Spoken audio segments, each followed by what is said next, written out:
mabuting balita. FTP, nagsimula na. Outreach, ang paghayo. Kapag hayo ka ng future ko, naipamigay na. Friends from CCC, nasa Pinas na. FTP, noong nakaraang Martes ay naganap na po ang Frontline Training Program o mas kilala sa FTP sa pangunguna ni Pastor Mike Gordon. Mayroon po tayong 41 na ka-FWC na kung saan ay dumalo sa programang ito. At dahil po sa gawain ito po ay makakatulong sa kanilang paglago sa pananampalataya. At dahil po sa birthday ni Rizal, dumako naman po tayo sa Rizal, Laguna, na kung saan nagaganap ang outreach. Sa pangunguna po ni Ernesto Gonzales at ang kanyang asawa na si Hannah Gonzales at kasama po ang siyam na manggagawa, patuloy po sila nagpapalaganap ng mabuting balita ng ating Panginoon.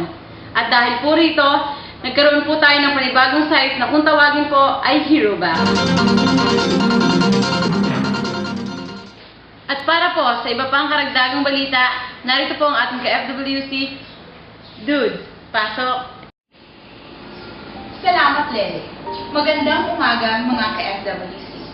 Alam naman po natin na nasa puso ng mga ka-FWC ang tumulong sa mga nangangailangan.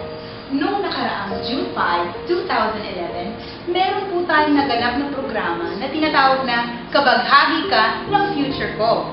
Namigay po tayo ng 158 bags filled with school supplies sa mga batang nangangailangan. Ito ay pasimula pa lamang sa ating pagtulong sa kanilang edukasyon. Kung nais niyo pang maging kabaghagi ng kanilang future, makipag-usap lamang kay Pastor Max Veloso o kay Miss Lele. Friends from CCC, nasa Pilipinas na. Meron po tayong 12 bisita from Chicago, Illinois sa Community Christian Church sa pangunguna ni Mrs. Becky Stevenson.